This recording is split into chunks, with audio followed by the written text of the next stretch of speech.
హరే కృష్ణ. అందరికీ భాగవతం క్లాస్ స్వాగతం.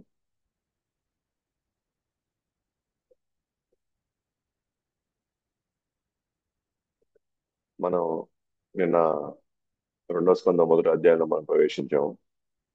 ముఖ్యంగా పరిషత్ మహారాజ్ అయినటువంటి రెండు ప్రశ్నలు.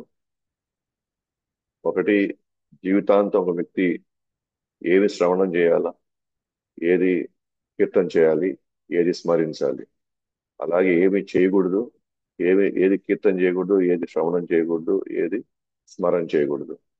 సో ఈ విషయాల్లో భాగంగా ముందు మన దానికి సమాధానం ఇస్తూ సుఖదేవ్ గోస్వామి ఏమంటారు అంటే, ఇది ఒక అద్భుతమైన ప్రశ్న. ఎందుకంటే ఆ ప్రశ్నల్లో భాగంగా ఖచ్చితంగా మనం కృష్ణుని కీర్తించాల్సి వస్తుంది, కృష్ణుని స్మరించాల్సి వస్తుంది, కృష్ణుడి గురించే శ్రవణం చేయాల్సి వస్తుంది. కాబట్టి ఈ ప్రశ్నను ఎందుకు అడిగినటువంటి ఈ ప్రశ్న అవుతుంది, అది చాలా అద్భుతమైన ప్రశ్న. ఇది గొప్ప గొప్ప విద్యావంతులు, తత్వవేత్తలు, ఆధ్యాత్మికవేత్తలు అంతా కూడా ఇది ఆమోదించేటువంటి ఒక ప్రశ్న. ఇది ఒప్పుకుంటారు వాళ్ళు, ఇది ఒక గొప్ప ప్రశ్న అని. ఎందుకంటే ఈ ప్రశ్న ద్వారా వచ్చే సమాధానం అది అందరికీ మేలు జరుగుతుంది, లోకంలో ఉన్న ప్రతి ఒక్కరికి మేలు జరుగుతుంది. అందుకనే వరియన్ ఏతశే ప్రశ్న. సో వరియన్ చాలా గొప్పది ఇది. ఈ ప్రశ్న అనేది చాలా గొప్పమైన ప్రశ్న. ఎందుకంటే కృతలోక హితం హిత నృప, లోకం అందరికీ మేలు జరుగుతుంది. ఆత్మవిత్ సమ్మత పుంస. ఏది ఆత్మవిత్తులు అంటే ఆధ్యాత్మికవేత్తలంతా కూడా దీన్ని ఒప్పుకుంటారు, ఇది గొప్ప ప్రశ్న అని. అండ్ ఎవరైతే ఇది అందరినీ శ్రవణంలో ఆసక్తి పెంచేటువంటి ఒక ప్రశ్న, శ్రోత దివ్యాషు ఎఫ్ పరహ, అందరినీ ఆసక్తితో ఉండేటువంటి ఒక అంశం అన్నమాట ఇది. సో దాంట్లో మొదటగా ఆయన, నేను మనం చెప్పుకున్నట్టుగా, ఆయన శ్రవణం, కీర్తన, స్మరణం మొదట ఏమి చేయకూడదో, ఈ వేటి గురించి మనం శ్రవణం చేయకూడదు, వేటి గురించి మనం కీర్తన చేయకూడదు, స్మరణ చేయకూడదు, ఫస్ట్ వాటి గురించి వివరిస్తున్నాను. సో గృహం ఏది, అసలు అసలు లక్ష్యమే ఏంటో తెలియదు, మానవ జన్మ ఎందుకు వచ్చిందో తెలియదు. కాబట్టి అనవసరమైన విషయాల్ని రోజు రోజుల వారుగా గంటలు గంటలు, ఓకేనా, సమయం అనేది ఏమీ లేకుండా ఎవరు అనవసరమైన వాళ్ళ గురించి, అనవసరమైన విషయాల గురించి కీర్తన, శ్రవణ, స్మరణ చేస్తూనే ఉంటారు. వీళ్ళకి పగలంతా, రాత్రులంతా రతి సంభోగాలు, ఉదయం అంతా పగలంతా కష్టపడి పనిచేయడం తప్ప కుటుంబ పోషణలోనే వీళ్ళ జీవితం అంతా గడిచిపోతుంది అనమాట. అండ్ వాళ్ళకి ఏంటంటే మనతో ఉండేటువంటి ఎవరైతే మన కుటుంబ సభ్యులు లేకపోతే మన బంధువులు ఉంటారో, వీళ్ళ వాళ్ళ మీద పూర్తి నమ్మకంతో వాళ్ళు కాపాడతారో అనే భావంలో వాళ్ళని, ఆ, వాళ్ళ గురించి తప్ప ఇంక భగవంతు గురించి వాళ్ళు ఒక్క క్షణం కూడా ఆలోచించే పరిస్థితి ఉండదు. అంటే మానవ జన్మ యొక్క ఉద్దేశం అనేది విషయం తెలుసుకోకుండా దాని సాధన ఏంటో తెలియదు, అసలు పట్టించుకోరు అనమాట. వాళ్ళ కళ్ళ ముందర ఎంతో మంది నాశనం అవుతున్నా సరే, వాళ్ళ కళ్ళ ముందర మరణిస్తున్నా సరే, వాళ్ళు మాత్రం మరణించే పతనమయ్యేటువంటి అటువంటి సైనికుల మీద విపరీతమైన నమ్మకంతో వాళ్ళు జీవితం గడుపుతుంటారు అనమాట. కాబట్టి తస్మాత్ భారత సర్వాత్మ భగవాన్ ఈశ్వరో హరి శ్రోతవ్య కీర్తితవ్య స్మతవ్య సచిచ్చతాభయం. కాబట్టి ఎవరి గురించి మనం తెలుసుకోవాలి, ఎవరి గురించి మనం కీర్తించాలి, శ్రవణం చేయాలి అంటే భగవాన్ ఈశ్వరో హరి. అయితే వివిధ సాధకులు కొంతమంది పరమాత్మ మీద పెడతారు, కొంతమంది ఈశ్వర మీద పెడతారు, కొంతమంది భగవాన్ అన్న వాటిలో హరి మీద పెడతారు. బట్ మొత్తానికైతే వాళ్ళు ఏదో ఒక విధంగా ఆధ్యాత్మిక జీవితంలోకి రావాలి. ఫస్ట్ ఆఫ్ ఆల్ అంటే గృహమేధుల యొక్క పరిస్థితి ఏంటంటే ఎప్పుడు చూసినా నేను, నా కుటుంబము తప్ప వాడికి పక్క ఇంటి కుటుంబం గురించి వాళ్ళు బాగుపడ్డారా లేదని కూడా వాళ్ళు చూసుకోరు అన్నమాట. అట్లాంటి ఒక అంటే అట్లాంటి ఒక స్వార్థపూరిత కృపణలు అన్నమాట. దానికంటే వాళ్ళు అలా ఉండకూడదు.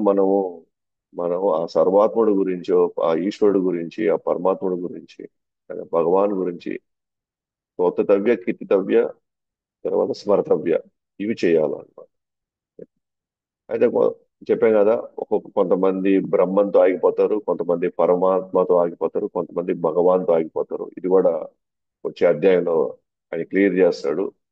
బ్రహ్మన్ ఎవరు, పరమాత్మ ఎవరు, భగవాన్ ఎవరు, వీళ్ళు వేరు వేరా అంతా ఒకటేనా అనేది మళ్ళీ ఆయన స్వయంగా ఆయన మళ్ళీ వివరిస్తారు అనమాట మనకి. కాబట్టి నిజమైన సరే, కాబట్టి మన జన్మ యొక్క ఉద్దేశం అంతే నారాయణ స్మృతి. నారాయణ్ణి అంతిమంగా నువ్వు స్మృతించావా లేదా? నువ్వు యోగా చేసావా? నీ స్వధర్మాన్ని పాటించావా? నువ్వు జ్ఞానంతో నువ్వు కర్మ యజ్ఞాలు చేసావా, దానాలు చేసావా? ఏమైనా చేసుకో ఉండొచ్చు. ఓకే. బట్ అంతిమంగా నువ్వు చేసినటువంటి ఈ కార్యాలకి చివరిలో నువ్వు నారాయణ్ణి, కృష్ణుడిని స్మరించగలిగావా లేదా? నువ్వు కృష్ణుడు కానీ స్మరించగలిగి ఉన్నట్లయితే నీ జన్మ లాభం, నువ్వు జన్మలో లాభం పొందినట్టు. అంటే అంటే ఉన్నతమైనటువంటి అత్యున్నటువంటి లాభం నువ్వు పొందేవన్నమాట ఈ జన్మలో. అంటే ఎప్పుడు టెస్ట్ చేయబడతాము అంటే, సో మరణ సమయంలో మనం టెస్ట్ చేయబడతాం. మనం నిజంగా నారాయణ స్మరించగలిగి ఉంటే మనం చేసిన మనం గడిపిన జీవితం అంతా కూడా దానికి ఒక అర్థం ఉందన్నమాట. దానికి ఒక విలువ ఉంది. కాబట్టి గతంలో ఎంతో మంది ఋషులు మునులు వీళ్ళంతా కూడా వాళ్ళు గుణాలకు అతీతమైనప్పటికీ కూడా, వాళ్ళు ఎంతో ఆనందకర స్థితిలో ఉన్నప్పటికీ కూడా వాళ్ళు కృష్ణ కథలో వాళ్ళు ఆనందాన్ని ఆస్వాదించారు. అంతెందుకు నేను కూడా ఒకప్పుడు నిరాకార బ్రహ్మన్ పైన నేను మోక్షంలో ఉన్న స్థితిలో నేను ఉన్నాను. అటువంటి నన్ను కూడా ఈ ఉత్తమ శ్లోక లీలయ, భగవంతుడి యొక్క లీలలో నన్ను ఆకర్షించగలిగాయి. కాబట్టి నేను ఈ భాగవతాన్ని మా తండ్రి దగ్గర నుంచి నేను నేర్చుకున్నాను అని హృదయ కోసం అంటున్నాను. కాబట్టి ఎవరైతే నిజంగా మనం భాగవతాన్ని ఎవరైతే శ్రవణం చేస్తారో వాళ్ళకి భగవంతుడి మీద అచంచలమైన నమ్మకం ఏర్పడుతుంది. ఎస్, నా యందు ఉన్నాడు, నాతోనే ఉన్నాడు, నన్ను కాపాడుతాడు, నన్ను ఎట్టి పరిస్థితుల్లో నన్ను పతనం కానికుండా నన్ను చూసుకుంటాడనే నమ్మకం ఉంటుంది అనమాట. కాబట్టి అందరూ కూడా ఒకటే నిర్ణయం మీదకి వస్తారనమాట. ఎవరు గొప్ప గొప్ప తత్వవేత్తలంతా ఒకే నిర్ణయం మీదకి వస్తారు. నిజంగా మనం సందేహం లేకుండా, ఎటువంటి భయం లేకుండా మనం విజయం సాధించాలంటే ఆ గొప్ప గొప్ప తత్వవేత్తలు లేదా ఆధ్యాత్మికవేత్తలు ఉన్నారో లేదా ఆ సాధువులు ఉన్నారో వాళ్ళ అడుగుజాడల్లో మనం నడవాలన్నమాట. ఆ నిర్విరామంగా మనం ఏం చేయాలంటే హరే నామాను కీర్తనం చేయాలి. సో హరినామాన్ని నిర్విరామంగా చేసి అది సాధువుల యొక్క అడుగుజాడల్లో నడిచామనుకోండి, వాళ్ళు ఎటువంటి సందేహం లేకుండా విజయం సాధిస్తారు. విజయం సాధించడం అంటే ఇక్కడ ఏంటి? వాళ్ళ జన్మ మృత్యు నుంచి వాళ్ళు బయటపడిపోతారు. అయితే ఇప్పుడు ఒక ప్రశ్న వేయొచ్చు పశుత్ మహారాజు. ఏంటి ఆ ప్రశ్న అంటే, ఇప్పుడు నాకు అంత సమయం నాకు లేదు కదా ఇప్పుడు. నాకు ఇప్పుడు ఉండేది ఇంక 7 రోజులే కదా నాకు. మీరు చెప్తున్న జీవితకాలం అంతా శ్రవణం, కీర్తనం, స్మరణం చేయాల్సి వస్తే భగవంతుని మీద, మరి నా కాలం అంతా గడిచిపోయింది కదా ఇప్పుడు. అది కూడా ఆ ఋషి చెప్పాడు కాబట్టి నాకు తెలిసింది ఒక 7 రోజులు నాకు మరణం ఉంది అని. మరి 7 రోజుల్లో నేను భగవంతుడు ఆశించినట్టుగా నా జీవితం నేను తెలుసుకోగలనా? నేను అంటే ఒక విధమైనటువంటి ఒక కంగారు, ఒక విధమైన ఒక భయము. అరే, టైము అంతా గడిచిపోయిందే. నాకిప్పుడు ఈ సమయంలో మీరు వచ్చి చెప్తే నాకు అర్థమవుతా ఉంది. మరి నేను చిన్నప్పటి నాకు జరిగి నాకు ఇది ముందే కానీ తెలుసు నాకు ఎంత బాగుండేది నాకు. ఇంకా కాలం అంతా అయిపోయింది, ఇప్పుడేమో మరణం ఏమో దగ్గరికి వస్తా ఉంది. ఇక 7 రోజులే ఉంది కదా ఇంకా. ఇది నా వల్ల సాధ్యం అవుతుందా ఇంకా? నాకు ఇంకేమైనా ఏమాత్రం అవకాశం ఏమైనా ఉందా నేను ఇక్కడి నుంచి బయటపడడానికి? అప్పుడు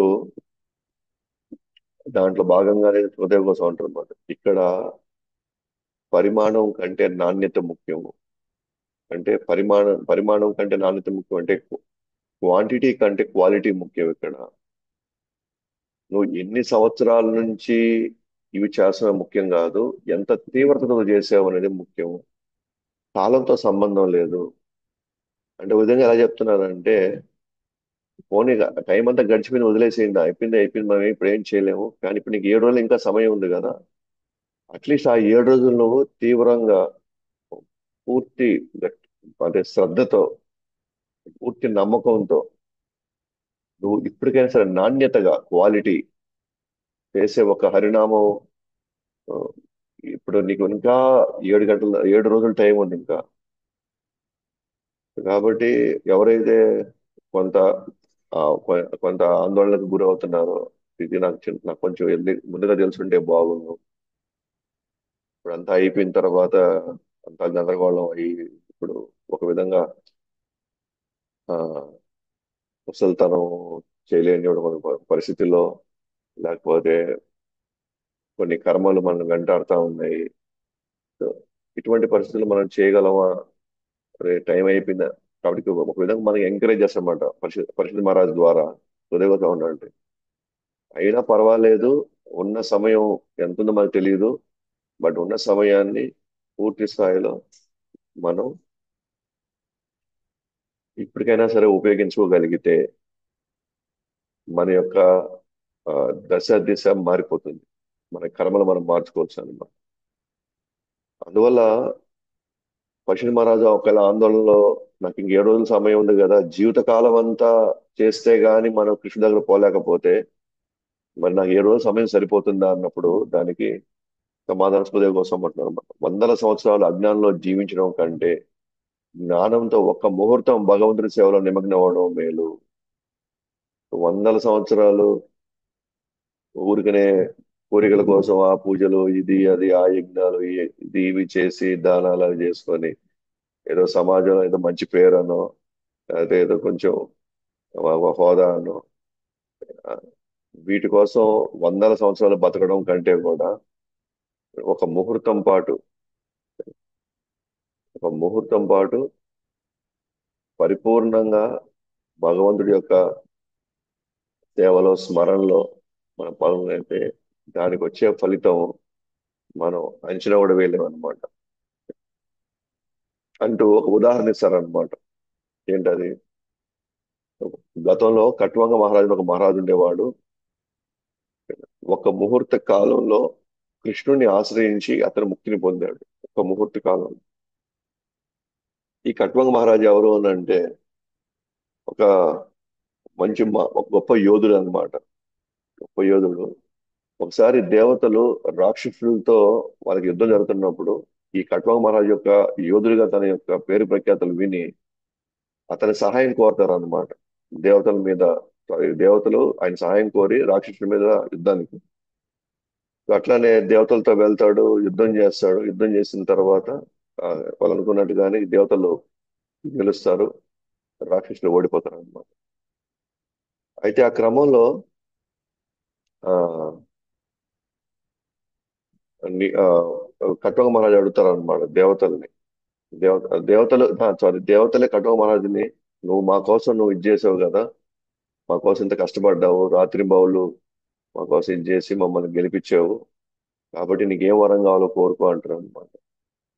కట్వంగ మహారాజు అంటాడు, ఇక్కడ మీరు నాకేం వరాలు ఇవ్వగలుగుతారు? మీరే నా సహాయం పొంది నా సహాయం తీసుకొని మీరు దేవతల మీద అసలు రాక్షసుల మీద మీరు యుద్ధం చేశారు. అట్లాంటిది మీరు నాకేం వరం ఇవ్వగలుగుతారు? అయినా మీరు వరం అడగమంటున్నారు కాబట్టి నాకు ఎప్పుడు మరణం వస్తే ఒకసారి చెప్పండి అన్నారు.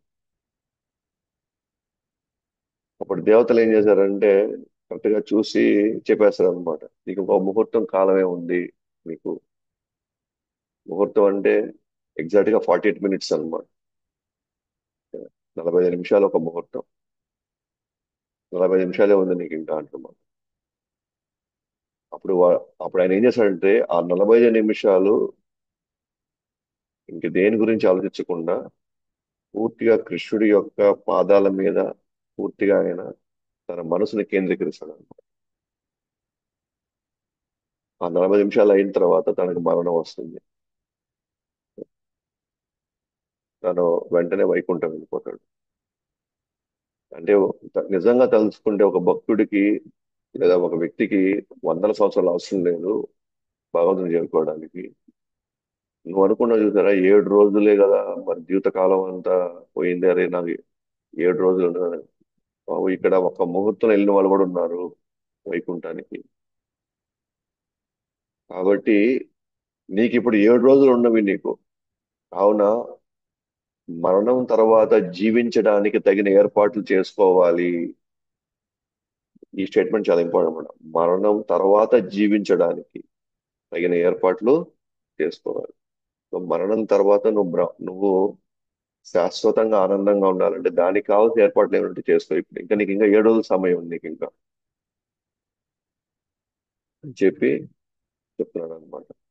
సో మరణం తర్వాత 7 రోజులు అంటే, సారీ, మరణానికి ముందు ఇంకా 7 రోజులు, ఈ మరణం తర్వాత నువ్వు జీవించాలంటే ఈ 7 రోజులు నువ్వు పూర్తిగా వినియోగించుకున్నప్పుడు, ఇప్పుడు ఇంతకుముందు అడిగినట్టుగా మరణ సమయంలో మనం ఏం చేయాలి, ప్రత్యేకంగా మరణ సమయంలో చేయవలసిన కార్యం ఏమన్న ప్రశ్నకి ఇప్పుడు సమాధానం ఇస్తారంట నెక్స్ట్.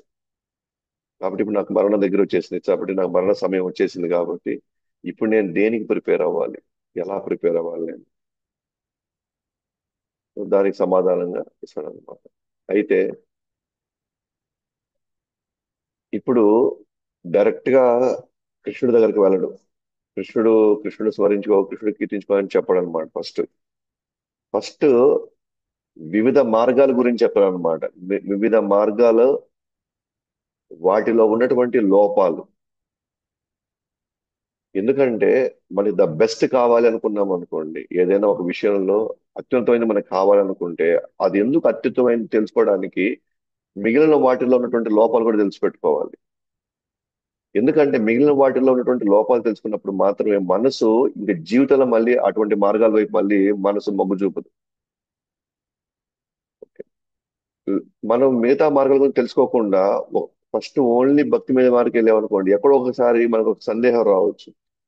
నేను అవసరం భక్తిలోకి వచ్చానేమో, ఇంక వేరే మార్గం ఇంకైనా ఉందేమో, వాటి ద్వారా నేను భక్తి కంటే ఇంకా ఆ, ఎంతో ఉన్నతంగా, ఎంత త్వరగా నేను వెళ్ళిపోతానేమో కృష్ణుడి దగ్గరికి. కాబట్టి ఇంకేదైనా మార్గం ఉంటే చూద్దాములే అని ఒక్కోసారి మనసు వేరే వేరే ఆప్షన్స్ గురించి ఆలోచిస్తూ ఉంటుంది. అందులో సుఖదేవ్ గోస్వామి ఏం చెప్తారంటే, ఫస్ట్ వివిధ మార్గాలు ఎక్స్ప్లెయిన్ చేసి ఆ తర్వాత ఒరిజినల్ దానికి వెళ్తాడు, మెయిన్ దానికి వెళ్తాడు. ఎందుకు ఎందుకు ఈ యోగా గురించి, ఈ జ్ఞానం గురించి, ఈ కర్మ మార్గం, వివిధ మార్గాల గురించి ఫస్ట్ ఎక్స్ప్లెయిన్. ఎందుకంటే ఎప్పుడైతే పరీక్షిత్ మహారాజు, నేను ఇలా మరణానికి నేను సిద్ధమవుతున్నాను కదా, నేను ఏం చేస్తే మంచిదని అక్కడున్న మునులందరూ, ఋషులందరినీ ఆయన అడిగినప్పుడు, కొంతమంది అదే అష్టాంగ యోగం చేయమన్నారు, కొంతమంది జ్ఞాన యోగాన్ని చేయమన్నారు, కొంతమంది కర్మయోగాన్ని చేయమన్నారు. అంటే వివిధ ఆ, సూచనలు, సలహాలు ఇచ్చారు అనమాట. అంటే ఒక విధంగా పరిశుద్ధ మహారాజు యొక్క మనసులో,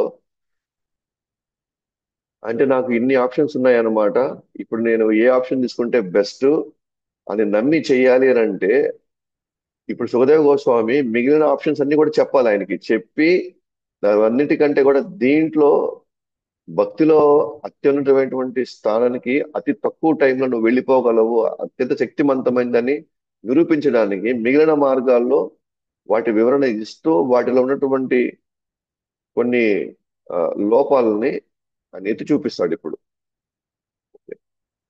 ఇది ఎత్తి చూపించకపోతే మనసు, ముందు చాలా ఆప్షన్స్ ఇచ్చారు కాబట్టి నేను ఈ ఆప్షన్ లోకి ఎందుకు వెళ్ళాలి, ఏమో వాళ్ళు చెప్పింది కూడా మంచిదేనేమో, వాళ్ళు చెప్పేదేమో గొప్పదేనేమో అని మనసు రకరకాల వాటి మీద పోనీయకుండా, కాబట్టి ముందు మిగతా మిగతా గురించి అని చెప్పుకుంటూ లాస్ట్ భక్తిలోకి వస్తాడు.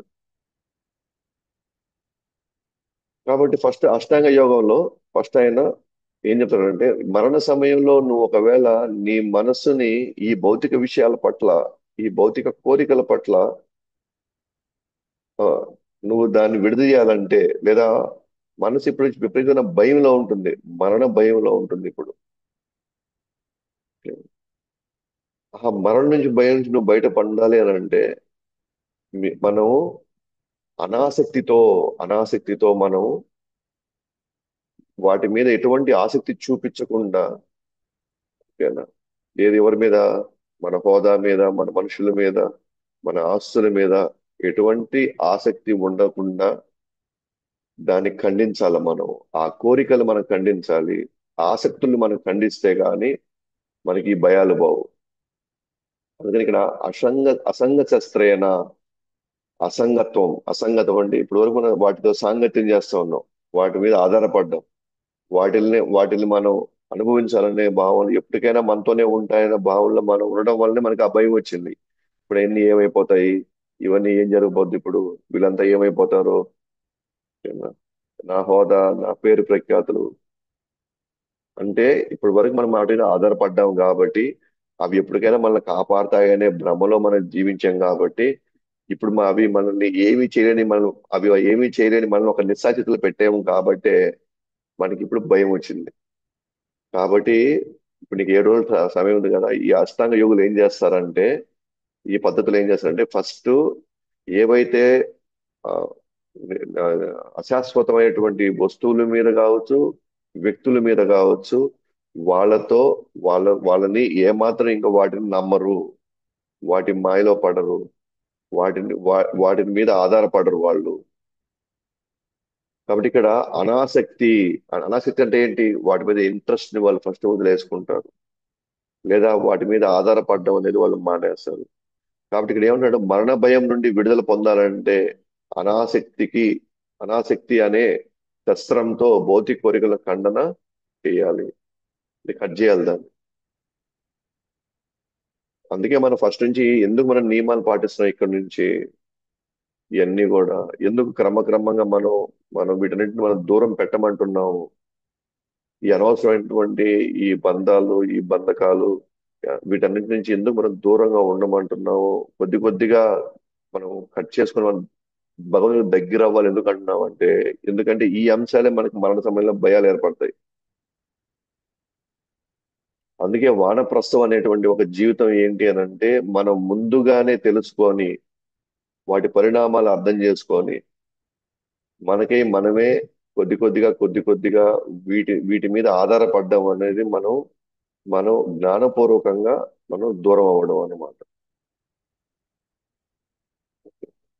అందుకనే మన మన సనాతన ధర్మం ఎంత గొప్పది అని అంటే, ఓకేనా, మరణ సమయంలో కూడా మనం భయపడకుండా మనం మరణాన్ని కూడా మనం జయించగలగాలి. ఎట్లా, నా ఎందుకు కృష్ణుడు ఉన్నాడు, నేను మరణం తర్వాత కూడా నా తండ్రి దగ్గర నేను వెళ్ళిపోతున్నాననే భరోసా ఉండాలి. ఆ భరోసా ఉండాలంటే ఇప్పుడిప్పుడు క్రమక్రమంగా మనం వాళ్ళు మమ్మల్ని కాపాడతారు అన్నటువంటి, లేదా వాళ్ళ మీద ఆధారపడితే మనం ఎప్పుడు హాయిగా ఉంటాములే అన్న ఆ భ్రమ నుంచి మనం ఇప్పటి నుంచి ప్రాక్టీస్ చేయకపోతే, అది వ్యాపారమైనా కావచ్చు, ఉద్యోగం అయినా కావచ్చు, ఎటువంటి సంబంధమైనా కావచ్చు, మనం చేయకపోతే ఆఖరి సమయంలో 100% మనం భయానికి లోనవ్వాల్సిందే. దానికి వాళ్ళు ఏం చేస్తారంటే అష్టాంగ యోగంలో యమ, నియమ, ఆసన, ప్రాణాయామ, ప్రత్యాహార, ధారణ, ధ్యాన, సమాధి, ఇది 8 స్టెప్ ప్రాసెస్. అష్టాంగ అంటే 8 స్టెప్స్ లో వాళ్ళు అంతిమంగా భగవంతుడిని తలుచుకుంటారు. ఫైనల్ గా సమాధి అంటే 24 గంటలు భగవంతుని తలుచుకోవడం. దానికి యమ నియమాలు, యమ అంటే ఏమి చేయాలి, ఏమి చేయకూడదు. ఇప్పుడు మనకు కూడా యమ నియమాలు ఉన్నాయి ఇక్కడ. ఏం చేయకూడదు అని అంటే 4 వాటి జోలికి పోకూడదు: మాంసము, జూదము, మత్తు పానీయాలు, వ్యభిచారం. ఏమి నియమాలు పాటించాలి, భక్తుల సాంగత్యంలో ఉండాలా, శాస్త్రాలు చదువుతూ ఉండాలా, నామ సంకీర్తన చేస్తూ ఉండాలా, ప్రసాదం తీసుకోవాలి. ఇది పాటిస్తూ తర్వాత వాళ్ళు ఇంకా ఆసనంలోకి వెళ్ళిపోతారు.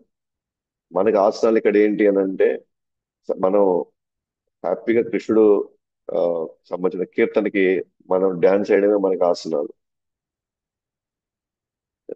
ఆ ఆ నృత్యం చేయడమే మనకి ఆసనాలు ఇక్కడ.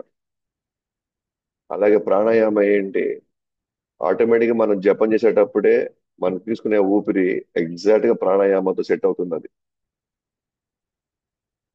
గాలిలో పీల్చడం, గాలి వదలడం, గాలి పీల్చడం, గాలి వదలడం ఎందుకు, అది క్రమక్రమంగా మన యొక్క మనసుని ఆ ఇంద్రియార్థాల పైన పోనీయకుండా అది క్రమక్రమంగా కొంచెం రెగ్యులరైజ్ చేస్తుంది, ఒక పద్ధతిలో పెడుతుంది.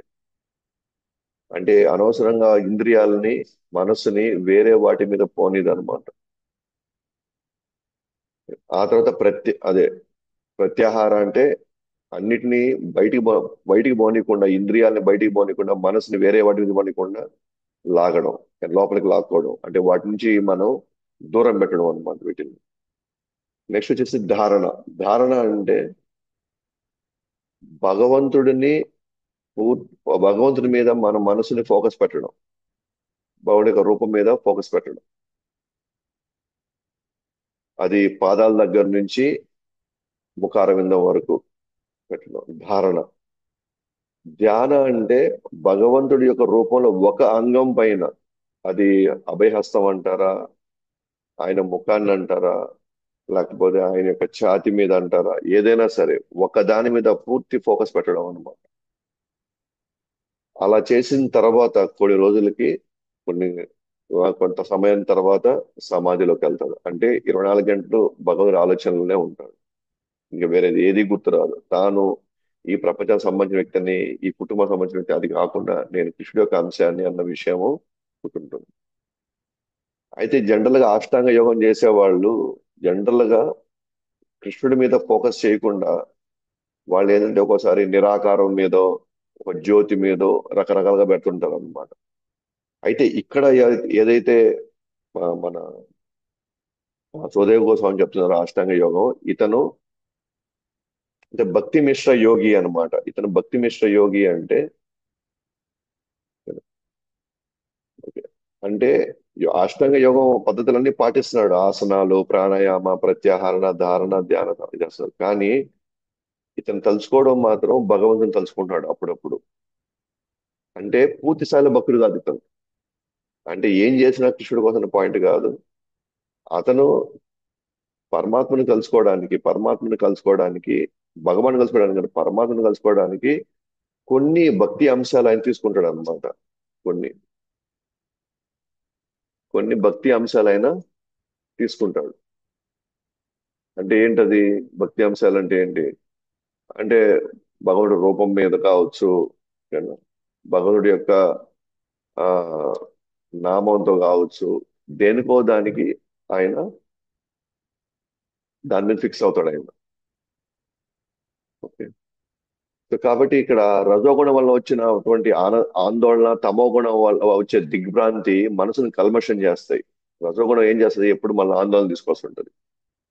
తమో గుణం ఏం చేస్తుంటుంది? మనలో భయాన్ని తీసుకొని వస్తుంది. కాబట్టి ఈ ధారణ ప్రక్రియ ఏదైతే ఉందో, ధారణ అంటే ఏంటి? ఒక దాని మీద, భగవంతుడి యొక్క రూపం మీద ఫోకస్ చేయడం. ఓకే. భగవంతుడి మీద, రూపం మీద ఫోకస్ చేస్తే లోపల ఉన్న కామ క్రోధ మొహం, ఆ కల్మషాలన్నీ నశించేస్తాయి అన్నమాట. నశించబడతాయి. అయితే ఇక్కడ ధారణ ప్రక్రియ ద్వారా ఈ యోగి ఏం చేస్తాడంటే, తను పరమాత్ముడి మీద ఫోకస్ చేయాలని ట్రై చేస్తున్నాడు.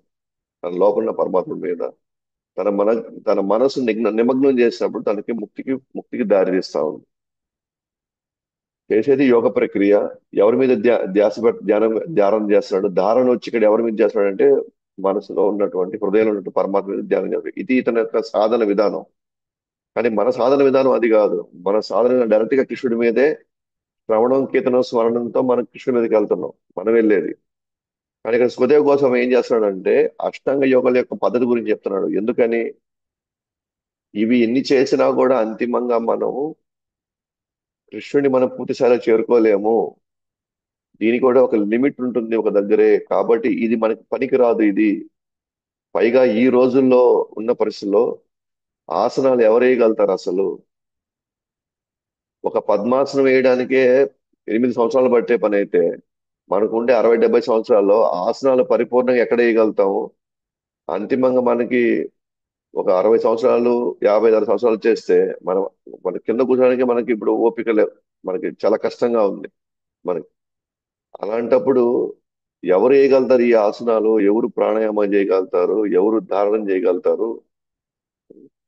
కాబట్టి దీంట్లో లోపం ఉందని తర్వాత చెప్తాడు మనకి. కానీ ప్రస్తుతానికి మాత్రం ఆ ఆ యోగ విధానం యొక్క ఆ ఆ ప్రక్రియ గురించి మనతో మాట్లాడుతున్నాడు అనమాట. కాబట్టి కొంతమందికి ఇది అర్థం అవచ్చు, అర్థం కావచ్చు, అయినా వచ్చి నష్టమేమి లేదు. కానీ దీనివల్ల ఈ యోగా, చాలా మంది ఇప్పుడు ఆ యోగా పేరుతో రకరకాలుగా వాళ్ళ యొక్క సాధన చేసుకుంటున్నారు. కానీ సుఖదేవ గోస్వామి లాంటి వ్యక్తులు ఎవరైతే ఆల్రెడీ పరిపూర్ణులై ఉన్నారో, ఆల్రెడీ ఆత్మానంద స్థితిలో ఉన్నారో, వాళ్ళు ఎక్స్ప్లెయిన్ చేస్తున్నారనమాట. ఈ యోగ విధానంలో చాలా కష్టతరమైంది, చాలా ఇబ్బందికరమైంది ఇది, అంత ఈజీ కాదు ఇది. అయినా ఆప్షన్ చాలా మంది చెప్తున్నారు కాబట్టి బట్ నేను నీకు వివరిస్తున్నాను. సో దట్ ఒక ఫ్యూచర్ లో అయినా సరే నీ మనసు అష్టాంగ యోగం వైపు పోనీయకుండా, ఎందుకంటే అది అంత కష్టంతో కూడుకుంది. ప్లస్ అంతిమంగా మనం కృష్ణుని చేరుకోలేము మనం. మేబీ పరమాత్ముని మనం దర్శించుకోవచ్చే తప్ప మరి కృష్ణుడితో మనం స్వయంగా వెళ్ళి మనం సేవ చేయాలి, సేవలో పాల్గొనలేము అన్న విషయం తెలియడానికి ప్రయత్నిస్తాడు అనమాట, ఇక్కడ చెప్పడానికి ప్రయత్నిస్తున్నాడు. కాబట్టి ఇక్కడ యోగులు రెండు రకాలు ఉన్నారనమాట. యోగి జనరల్ గానే పరమాత్ముడి మీద ధ్యానం పెడతాడు, అంతర్ముఖుడై భగవంతుడు లోపల ఉన్న పరమాత్మ మీద ఆయన ధ్యానం చేస్తాడు. ఓకే. అయితే పరిశుద్ధ మన ఇక్కడ మూడు ప్రశ్నలు వేస్తాడు. అసలు ధారణ ఎలా సాధించాలి, ధారణ ఎలా సాధించాలి అంటే, ఆ ధారణ ఎవరి మీద పెట్టాలి, నేను ధారణ ఆశ్రయం ఏంటి అంటే, నేను జ్యోతి మీద పెట్టాలనా, ఒక వెలుగు మీద పెట్టాలనా, లేకపోతే శ్వాస మీద పెట్టాలనా, ధ్యాస దేని మీద పెట్టాలి, లేకపోతే ప్రకృతి మీద పెట్టాలనా, లేకపోతే పరమాత్మ మీద పెట్టాలనా, లేకపోతే ఏది ధారణాశ్రయం ఏంటి? ఈ యోగులకి దేని మీద పెట్టాలి, వాళ్ళు దేని మీద పెడతారు, వాళ్ళు వాళ్ళ యొక్క మనసుని దేని మీద లగ్నం చేస్తారు వాళ్ళు. అలాగే మనసులోని కల్మషాలు త్వరగా తీయాలంటే ఏం చేయాలి నేను? ఈ మూడు ప్రశ్నలు ఫస్ట్ మనం ఇప్పుడు అడుగుతారు అనమాట. ఎందుకంటే ఇప్పుడు ఇందాక చెప్పాం కదా, 8 అంశాలు ఉన్నాయి ఇక్కడ: యమ, నియమ, ఆసన, ప్రాణాయామ, ప్రత్యాహార. ఈ ధారణ చూసారా, ఈ ధారణ అనేది మోస్ట్ ఇంపార్టెంట్ అనమాట, స్టేజ్ ఇది. ఇక్కడ నుంచి అతను ఆధ్యాత్మిక స్థితిలోకి వెళ్తున్నాడు, ప్రత్యాహార దాకా భౌతిక స్థితిలో ఉన్నాడు. ధారణ, ధ్యాన, సమాధి అంటే ఇప్పుడైనా ఆధ్యాత్మిక స్థితిలో వెళ్తున్నాడు. కాబట్టి అతి ముఖ్యమైనది ధారణ స్టేజ్ అన్నమాట. అందువల్ల ఆయన ప్రశ్న అడుగుతున్నాడు, ఈ ధారణ ఎలా సాధించాలి? పూర్తి పట్టు అంటే భగవంతుని ఆ, అదే ఎవరి మీద నేను ఈ ధ్యాస ఉంచాలి అని అడుగుతున్నాడు. రెండోది, మనసులో ఉన్న కల్మషాలు ఎలా తీయాలి అని అడుగుతున్నాడు అనమాట. అయితే ఆయన అంటున్నాడు, అందరికి సాధన ఒకటేనో, యమ నుండి ప్రత్యాహార దాకా అందరిది ఆల్మోస్ట్ ఒకటే. అందరూ యమ నియమాలు పాటించాలా, అందరూ ఆసనాలు వేయాల్సిందే, అందరూ ప్రాణాయామం చేయాల్సిందే, అందరూ ప్రత్యాహారం చేయాల్సిందే. ఎవరైనా సరే, ఏ యోగులైనా చేయాల్సిందే. అది సాధించగలిగితే మాత్రమే అప్పుడే నెక్స్ట్ స్టేజ్కి వెళ్తారు, ధారణ స్టేజ్కి వెళ్తారు. ఓకే? ఏది మనసుని ఇప్పుడు ఫోకస్ చేయడం. అయితే ఈ ధారణాశ్రయం అనేది రెండు రకాల యోగులు ఉన్నారు ఇక్కడ. ఒక యోగి ఏమో ఇంకా కోరికలు ఉన్నాయి, ఇంకా అనుభవించాలన్న కోరికలు అయితే ఉన్నాయి. కానీ అట్ ద సేమ్ టైం ఆయనకి ఈ నుంచి బయటపడాలని కూడా ఉంది. కోరికలేమో పూర్తిగా పోలేదు, వాడికి తెలుసు ఇవన్నీ అశాశ్వతం తెలుసు, కానీ ఇంకా వాటి మీద ఇంకా వ్యామోహం పోల. కానీ బయటపడాలనే ఉంది, ఇది చేయాలని ఉంది, అది చేయాలని ఉంది. ఒకరిని చెప్పండి, ఇది మనలాంటి వ్యక్తులు ఇదంతా కూడా పూర్తిగా మనం వైరాగ్యం ప్రదర్శించలేకపోతున్నాం. అట్లన్నీ పూర్తిగా అనుభవించినా కూడా దాంట్లో అసంతృప్తే ఉంది ఇంకా. అనుభవించడానికి ఏమో అసంతృప్తి ఉంది, అట్లనే వైరాగ్యము పోలేకపోతున్నాం. ఒకవేళ అలాంటి యోగిని ఏమంటారంటే ఆసక్తి ఆసక్తి గల యోగి. ఇంకా యోగి ఆసక్తి స్టేజ్ లోనే ఉన్నాడు ఇంకా అని. ఇంకొక యోగి ఉన్నాడు, అతనేంటది అనాసక్తి. అతను అతను ఈజీగా వదిలేశాడు వీటన్నిటిని. అతని లక్ష్యం ఒకటిగానే ఉన్నాడు, అతను వెళ్ళిపోవాలి ఈడ నుంచి అని. దానికి ఏది వదులుకోవాలని అతను వదిలేస్తున్నాడు అతను.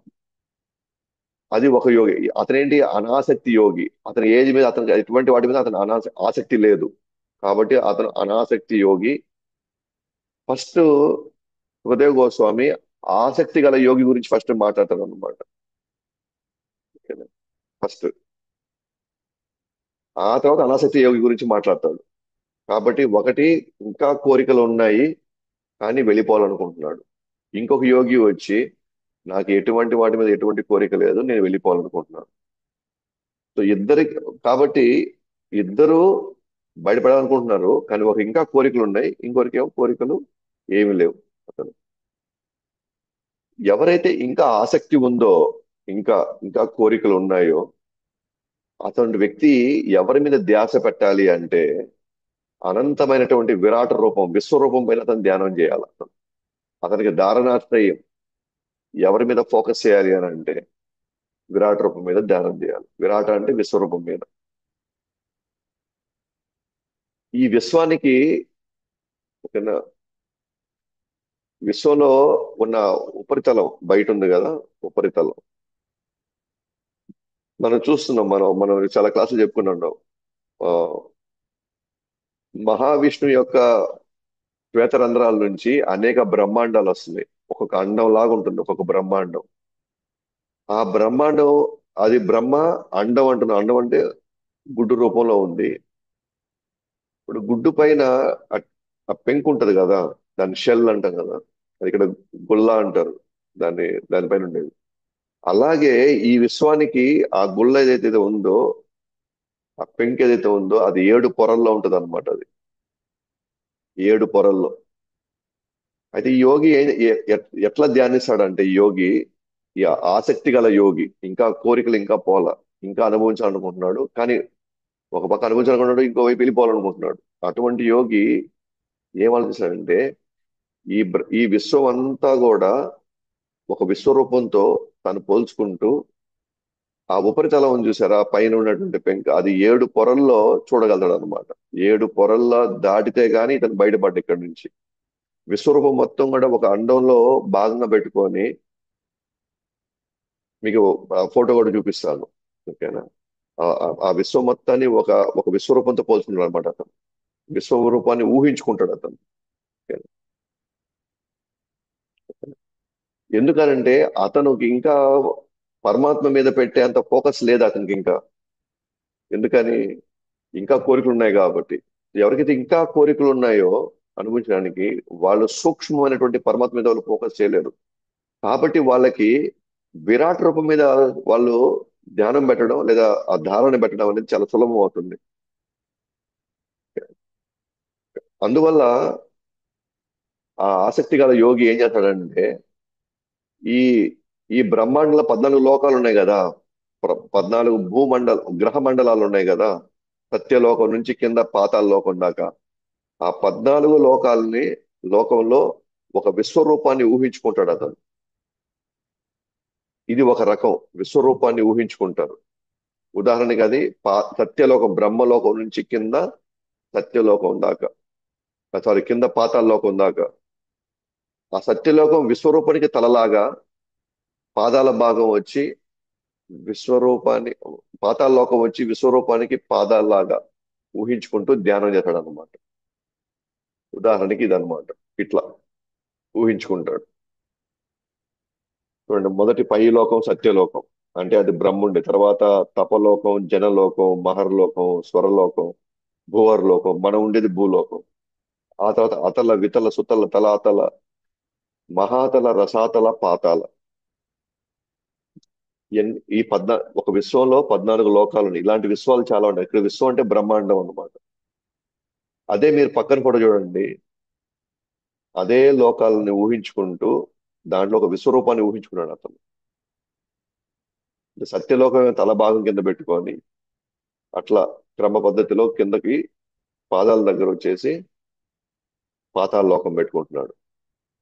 ఇప్పుడు తను ఏం చేస్తున్నాడు అని అంటే, ఈ విశ్వరూపం మీద తను రోజు తను పద్మాసనం వేసుకొని, రోజు యమ నియమాలు పాటిస్తూ, తర్వాత ఆసనాలు వేసిన తర్వాత ప్రాణాయామ ప్రత్యాహార చేస్తూ, అంతిమంగా ధారణ దగ్గరకు వచ్చేటప్పటికి ఆయన కళ్ళు మూసుకొని ఈ విశ్వరూపంలో, ఈ మొత్తం విశ్వంలో ఉన్నటువంటి లోకాల్ని విశ్వరూపంలో భాగం కింద చేసుకొని, విశ్వరూపానికి తలల నుంచి వివిధ అంగాల్లో ఒకటొకటి లెవెల్లో చూసుకుంటూ వెళ్ళి పాతాళ లోకాన్ని రూపొందించాడు. దాని మీద ధ్యాస పెడుతున్నాడు అనమాట.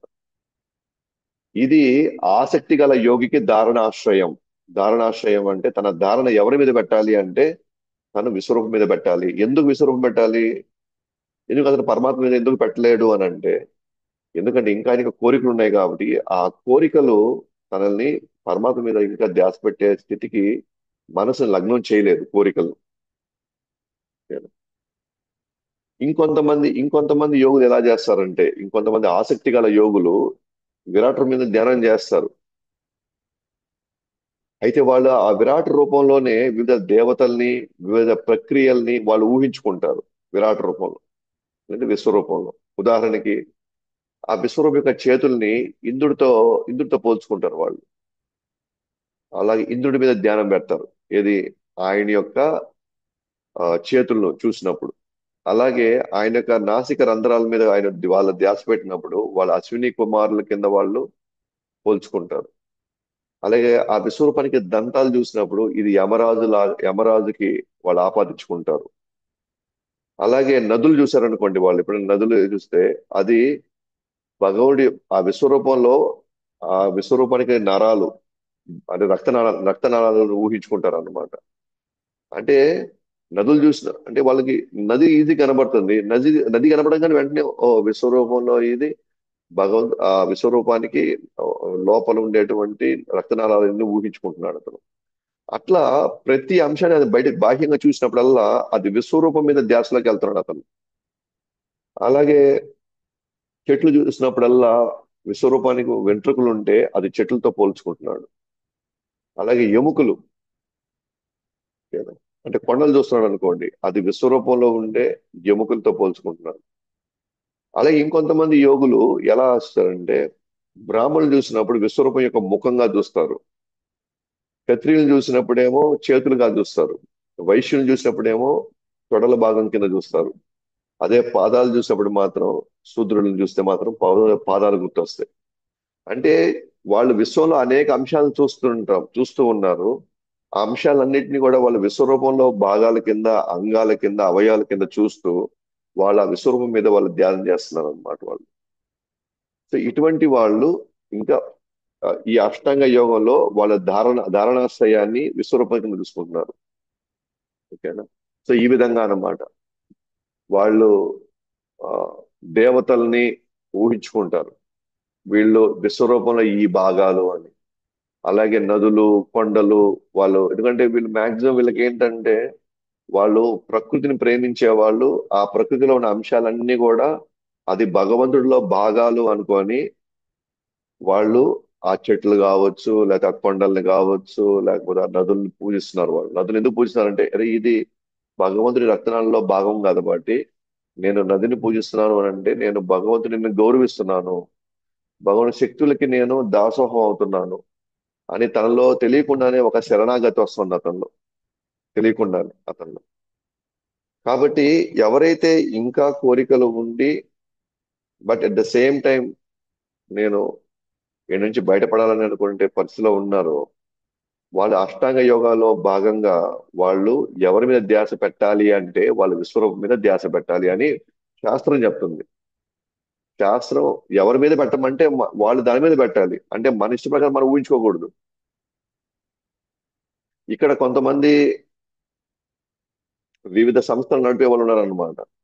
వాళ్ళేదో కొత్త కొత్త ప్రయోగాలు చేసి, వాళ్ళేదో కొత్త కొత్త టెక్నిక్స్ అని కనిపెట్టేసి, వాళ్ళు శ్వాస మీద ధ్యాస పెట్టండి, దాని మీద పెట్టండి, దీని మీద పెట్టండి, మీరు ఇట్లా ఊహించుకోండి, అట్లా ఊహించుకోండి అని అల్పజ్ఞులైనటువంటి కొంతమంది అపరమేధావులు, వాళ్ళ వాళ్ళ వాళ్ళ లోపభూయిష్టి కొన్ని కొన్ని వాళ్ళు చేసే ఈ సాధన, లేకపోతే వాళ్ళు చేసేటువంటి కొన్ని అనేవంటి కొంత రీసెర్చ్ చేసి వాళ్ళు ఏదో కొత్త ఒకటి కనిపెట్టి వాళ్ళ ఇన్స్టిట్యూట్కి వచ్చే వాళ్ళందరూ దాని మీద ధ్యాస పెట్టమంటారు అన్నమాట.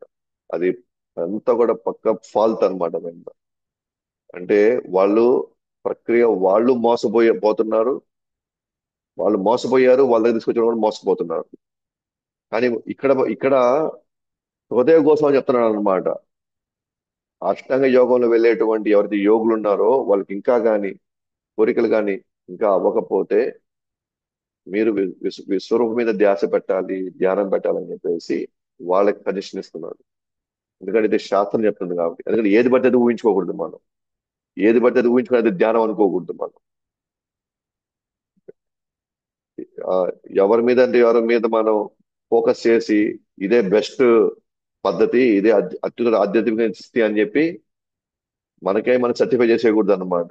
అంటే మనం మోసపోవడమే కాకుండా మన మీద ఆధారపడ్డ వాళ్ళని కూడా మనం ముంచేస్తున్నాం మనం. కాబట్టి ఈ విధంగా ఆసక్తి గల యోగికి ధారణాశ్రయము విరాట్ రూపము. ఇంకా అనాసక్తి యోగి వైపు ఇంకా పోలా ఆయన. అనాసక్తి యోగి వైపు ఇంకా పోలా. ఫస్ట్ స్టెప్ లో అష్టాంగ యోగంలో భాగంగా తను వివరిస్తున్నాడు. ఎందుకు అష్టాంగ యోగం ఫస్ట్ వివరిస్తున్నారంటే నేను చెప్పాను కదా, చాలా మంది వాళ్ళ అభిప్రాయాలు వ్యక్తం చేశారు. నువ్వు అష్టాంగ యోగం చేయొచ్చు కదా పరీక్షిత్ మహారాజు, నీకు ఇంకా 7 రోజులు ఉంటే అష్టాంగ యోగము, జ్ఞాన యోగం, చాలా విధానాలు ఉన్నాయన్నమాట ఇక్కడ. చాలా విధానాలు ఉన్నాయి. అయితే ముందు ముందు పరీక్షిత్ మహారాజు పూర్తిగా భక్తిలో కొనసాగాలని, పూర్తిగా శ్రవణంలో ఆయన కొనసాగాలని, ముందు ఇతర మార్గాల్లో ఉండేటువంటి ఆ కష్టాన్ని, అది ఆ సాధన చేయడానికి వచ్చే ఆ సమయం చాలా టైం పడుతుంది.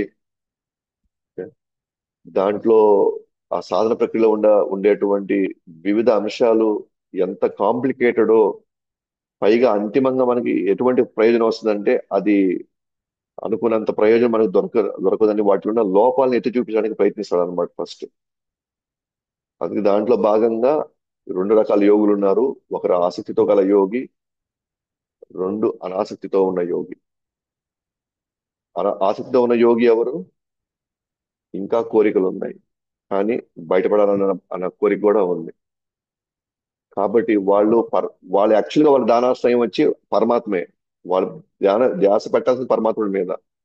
కానీ ఈయనకి ఇంకా కోరికలు ఉన్నాయి కాబట్టి అతను పరమాత్మ మీద ధ్యానం పెట్టలేడు కాబట్టి తనకు సులభంగా తను విశ్వరూపం మీద తను ధ్యానం పెట్టచ్చు. తను విశ్వంలో చూసే అనేక అంశాలు అది విశ్వరూపంలో భాగంగా అనుకొని అతను ధ్యానం పెట్టినప్పుడు చాలా ఈజీ అయిపోతుంది, తనకి సాధన ఈజీ అయిపోతుంది అతను. కాబట్టి ఈ రూపంపై కాకుండా మరి ఏ ఇతర రూపంపై ధ్యానం చేసినా సరే అతను పతనం అవుతాడు. కాబట్టి శాస్త్రం ఇది రికమెండ్ చేసింది కాబట్టి మనం దాని తగినట్టుగానే మనం వెళ్ళి చేయాలి.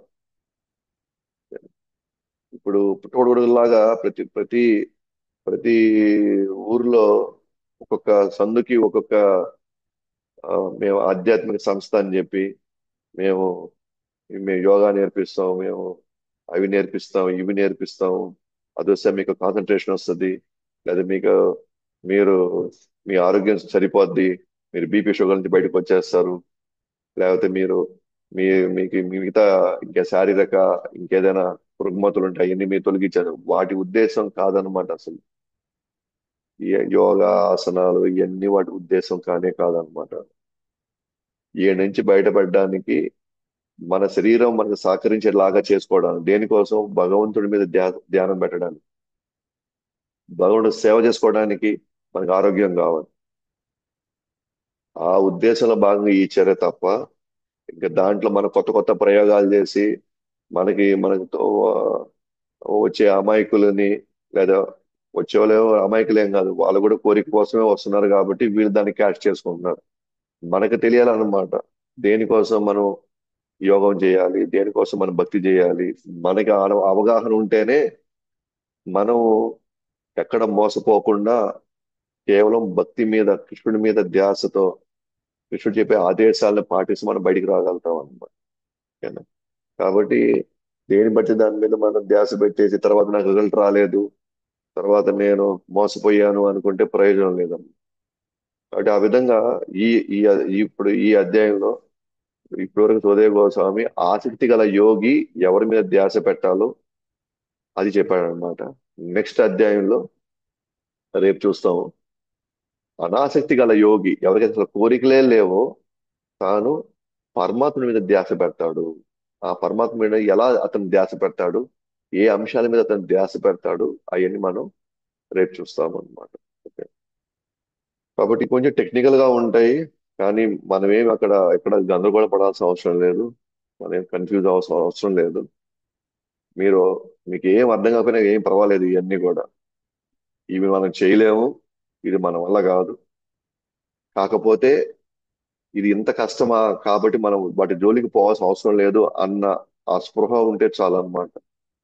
మనకు దొరికినటువంటి ఏదైతే ఈ ఈరోజు ఈ భాగవతం ద్వారా మనకి గురు పరంపర ఆచార్యులు మన ప్రభుపాద వారు మనకి పొందినటువంటి ఏదైతే ఈ సాధన మార్గం దొరికిందో, శ్రవణం, కీర్తనం, స్మరణం అనే సేవ, భక్తుల సాంగత్యం, ఇది చాలా సింపుల్ గా, చాలా చాలా శక్తివంతంగా, అత్యంత సులభంగా, త్వరగా మనం వీళ్ళు చేసేంత కఠినంగా మనం ఏం చేయకుండానే మనం అంతిమంగా మనం కృష్ణుని చేరుకోవచ్చు అన్న విషయం మనకు అర్థమైతే చాలు.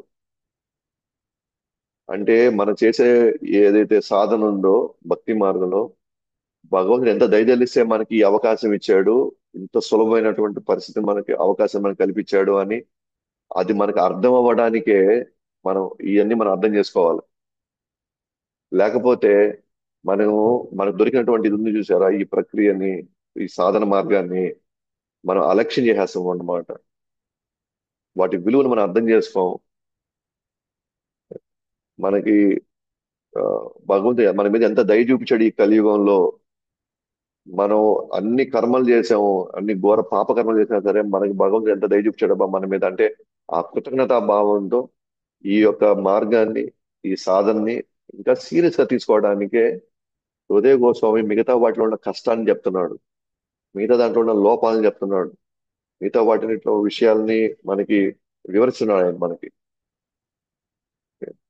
కాబట్టి దాంట్లో ఉన్న కష్టం మనకు అర్థమైతే మనం పొందినటువంటివి ఈ విషయం ఏదైతే మనకు దొరికిందో ఈ రోజు, అది సామాన్యంగా మనకు దొరకలేదు అన్నమాట. ఈ రోజు ఈ పరంపరలో ఏదైతే మనం మనకు దొరికినటువంటి ఈ సిద్ధాంతం, ఈ సాధన అంత సులభంగా మనకు దొరకలేదు. ఇది జన్మలో ఎంతో కష్టపడ్డాం మనం. లేకపోతే ఎవరెవరో వచ్చి ఏదో సలహాలు ఇస్తుంటారు మనకి. ఇప్పుడు మనం చేసే ఈ జప మార్గంలో ఏమి, ఆడికెళ్ళి రాహుకేతు పూజలు చేసుకోవచ్చు కదా, ఏడికెళ్ళి ఆ హిమాలయాలకి వెళ్ళి ఆడిపోయి తపస్సు చేయొచ్చు కదా, లేకపోతే ఈ వ్రతం చేయి, ఈ నోము చేయండి, ఆడిపోతే 100 నిమిషాలు అక్కడ పోయి తిరగండి, మీకు అనుకునేది తీరిపోతాయి, లేకపోతే ఆ గిరి ప్రదక్షిణ చేసుకోండి, వందల వేల సలహాలు ఇస్తానే ఉంటారు. మనం కూడా అమాయకంగా, అవునా అడిగిపోతే అది అవుతుందా, ఏడిపోతే ఇది వస్తుందా, ఓ ఆయన అంత శక్తిమంతుడా, ఈ బాబాజీ వచ్చేసి నాకు ఆయన కానీ ఆశీర్వదిస్తే ఆ ఓకే, నా నా నా జీవితంలో అన్ని సమస్యలన్నీ పోతాయా అంటే, మన మనసు ఓకేనా, ఏది చీప్ గా దొరికితే, ఏది ఫ్రీగా దొరికితే వాటి కోసం పాకులాడుతుంది అనమాట. ఎందుకంటే సుఖపడాలనే ఇంద్రియాలకు ఒక కోరిక ఉంది కదా. అందువల్ల వేరే వాళ్ళు చెప్పే వాటి మీద ఇంకా మనసు పోనీయకుండా, ఆ, వేరే వాళ్ళు చెప్పే ప్రక్రియల మీద మన మనసు పోనీయకుండా, ఇన్- భక్తి మీదే మనం ఫోకస్ చేయాలి అని మనకు దొరికినటువంటి ఏదైతే ఈ ఈ యొక్క ఆ, భక్తి మార్గం దొరికిందో, ఇది అత్యంత సులభమైన కృత్యమంతా అది నిరూపించడానికే మిగతా మార్గాల్లో ఉన్నటువంటి కఠినత్వాన్ని, ఆ సులభత్వాన్ని, దాంట్లో ఉన్నటువంటి ఆ కఠినత్వాన్ని, దాన్ని పట్టే సమయము, దానికి మనకు ఉండాల్సిన అర్హత, ఎన్నిటిని వివరిస్తాడు అనమాట మనకి. సో దయచేసి ఓ, ఈ అంశాలు చెప్పేటప్పుడు అన్ని మనకు అర్థం అవ్వాలని రూల్ ఏం లేదు. అర్థం కాకపోయినా వచ్చిన కానీ ఖచ్చితంగా వినాలైతే మాత్రం, వింటే మనకు అర్థం అవుతుంది. ఇవన్నీ కూడా మన వల్ల కాదురా నాయన, మనకు దొరికింది చాలా చాలా అవసరం, ఇది దొరికింది చాలు మనకి. దీన్ని మనం పైషిత్ మహారాజ్ చెప్పినట్టుగా, నాకు నాకు 7 రోజుల సమయమే ఉందే, నా వల్ల ఏడవుతుంది ఇదంతా బయటపడడానికంటే, 7 రోజుల సమయం చాలా ఎక్కువ. కట్వంగ మహారాజు ఒక ముహూర్తంలో వెళ్ళిపోయాడు. పశ్చిమ మహారాజు 7 రోజులు అనుకుంటే, మనకి ఇంకా తెలియదు ఈ రోజు రాత్రి రేపు ఉదయం కూడా మనకు తెలియదు. మనం ఇంకా ఎంత కఠినంగా తీసుకోవాలి ఈ సాధనని. ఇంకా మనం ఆ ఇంకా ఇవి ఉన్నాయి వాళ్ళు వచ్చారు, వీళ్ళు వచ్చారు, వాళ్ళకి చేసుకుంటున్నాం, వీళ్ళకి చేసుకుంటున్నాం. ఇప్పుడు సెలవులు వచ్చాయి, ఊరికి వెళ్ళాలా, ఆడికి పోవాలి, ఈడికి చెయ్యాలా. ఇప్పుడు సెలవులు వచ్చాయి కాబట్టి ఇప్పుడు కులుమనాలు లాంటి వాటి మీదకి అక్కడికి వెళ్ళాలి, ఇక్కడికి వెళ్ళాలి, పోయి ప్రకృతి కూడా ఇంకా ఆస్వాదించాలా, ఇంకా అనుభవించాలా. మనకి ఇంకా వీటి మీద, ఇంకా వాటి మీద ఇంకా మన మనసు ఉంటే, మన ధ్యాస ఎప్పుడు కుదురుతుంది, మన ధ్యానం ఎప్పుడు కుదురుతుంది, మనం ఎప్పుడు బయటపడతాం. అట్లీస్ట్ పరిషత్ మహారాజుకి 7 రోజుల టైం ఉంది, మనకి అసలు ఆ టైం కూడా మనకు లేదు. ఆయనకి అది గ్యారంటీ. పరిషత్ మహారాజు 7 రోజులు గ్యారంటీ, 7 రోజుల్లో ఖచ్చితంగా చచ్చిపోడు అతను. బట్ 7 డేస్ గ్యారంటీ, మనకి ఆ 7 డేస్ గ్యారంటీ లేదు. అండ్ ఇంత సులభంగా దొరికింది. మనం మన ఫోకస్ ఎంత స్ట్రాంగ్ గా ఉండాలి. సో అది అన్ని మనం దృష్టిలో పెట్టుకొని, ఓకేనా, మన మనకున్న సమయంలో, మనకున్న బాధ్యతల్లో, ఓకేనా, ఏది ఏది ముఖ్యమైనవి, ఏది అవసరమైనవి, ఖచ్చితంగా కుటుంబ పరిస్థితులు అన్ని చూసుకోవాలి. కానీ దాని మధ్యలో కృష్ణుడిని కృష్ణుడి పట్ల మనం చేయాల్సినటువంటి సాధన ఏదైతే ఉందో, అది మరణం తర్వాత జీవించడానికి. అది మనం బాగా గుర్తుపెట్టుకోవాలి. ఏవైతే మనం చేస్తున్నామో అది మరణం తర్వాత జీవించడానికి, శాశ్వత ఆనందం కోసం అది. ఏదైతే మనం ఇంకా వీటి మీద వాటి మీద అనవసరంగా టైం వేస్ట్ చేసుకోకుండా, అనవసరమైన విషయాల మీద ఇంకా టైం వేస్ట్ చేసుకుంటూ ఉన్నాము, అది మరణ సమయంలో మనకి భయాన్ని తీసుకొని వస్తుంది. ఏది కృష్ణుడి మీద పెడుతున్నామో మరణ సమయంలో మనకి భయం లేకుండా చేస్తుంది. సో చాయిస్ మందే మళ్ళీ. సో అందువల్ల మన మన దరిదాపుల్లో మనకి భక్తుల సాంగత్యం దొరికి మనం కృష్ణ కథ వినే అవకాశం దొరికిందంటే, మనం వెళ్ళి అక్కడ కూర్చొని అటెండ్ అవ్వాలి. మనం నేను చెప్తున్నాను కదా, ఈవెన్ ఈ జూమ్ మీటింగ్లు, ఇవి అవి ఇవి ఎందుకు అని అంటే, ఇది అత్యవసర పరిస్థితుల్లో, మన ఊర్లో లేము, లేదా ఇంకో దగ్గర ఉన్నాం, ఇంకొక పరిస్థితిలో ఉన్నాం, మన క్లాసులు మిస్ కాకూడదని ఆ ఉద్దేశం కోసం పెట్టడమే తప్ప, మనం ఏముంది ఇంట్లో ఉన్నాము, ఏడైనా ఉంటాం, జూమ్ లో ఉంటుంది, అక్కడ పోవాల్సిన అవసరం లేదు. ఆధ్యాత్మిక జీవితం ఎప్పుడూ కూడా గురువు యొక్క సమక్షంలోనూ, భక్తుల సాంగత్యంలో లైవ్ గా ఉండాలి. అది మోస్ట్ పవర్ఫుల్ అన్నమాట అది. ఇప్పుడు మీరు జూమ్ వింటా ఉన్నారు, ఎన్నెన్నో కాల్స్ వస్తుంటాయి, ఎన్నెన్నో మెసేజ్లు వస్తూ ఉంటాయి. ఎవరెవరో మన చుట్టూ ఉన్న వాళ్ళు మనల్ని ఆ, ఇది కావాలి, అది కావాలి, ఉంటాయి, డిస్ట్రాక్షన్స్ ఉంటాయి. ఎందుకంటే మనం ఉండే వాతావరణంలో మన యొక్క అవసరం ఉంది అక్కడ. కానీ అదే ఇక్కడికి వచ్చి లైవ్ గా కూర్చొని కానీ విన్నారు అనుకోండి, ఇంక వేరే ధ్యాసే లేదు. కంప్లీట్ గా ఫోకస్ అంతా కూడా మనం కృష్ణ కథ మీద, దాని నుంచి మనం పొందేటువంటి పాఠాలు, దాన్ని మనం ఎలా అవలంబించాలి, వాటి చర్చ మీద ఉంటుంది. సో కాబట్టి అవకాశం ఉన్నప్పుడు ఎంతవరకు అక్కడ మనకి పరిస్థితిని బట్టి రావడం, కలుసుకోవడం, వినడం, సందేహాలు ఉంటే తీర్చుకోవడం, అవి చేయడం అనేది అత్యంత ముఖ్యమైనది. అంతేగాని ఆ, మనం ఎక్కడున్నా వింటున్నాం కదా, ఎక్కడున్నా చేస్తున్నాం అంటే, అది ఆధ్యాత్మిక ప్రగతి అనుకున్నంత ఫాస్ట్ గా ముందుకు వెళ్ళదు మనకి. ఓకే. కాబట్టి అవకాశం ఉన్నంత వరకు మ- కలుసుకోవాలి, వినాలి, చర్చించుకోవాలి. మంచి చెడు ఉంటే మనం మనం డిస్కస్ చేసుకోవాలా, సందేహాలు తీర్చుకోవాలా, భక్తిలో, ఆధ్యాత్మికలో మనం ముందుకి పోతూ ఉన్నాం. ఓకేనా? సో మళ్ళీ మనం రేపు క్లాస్ లో కలుసుకుంటాం. ग्रंथराज श्रीमद् भागवतम की जय, जगत गुरु श्रील प्रभुपाद की जय, अनंत कोटि वैष्णव वृंद की जय, हिताय गौर प्रेमानंदे, हरि हरि बोल।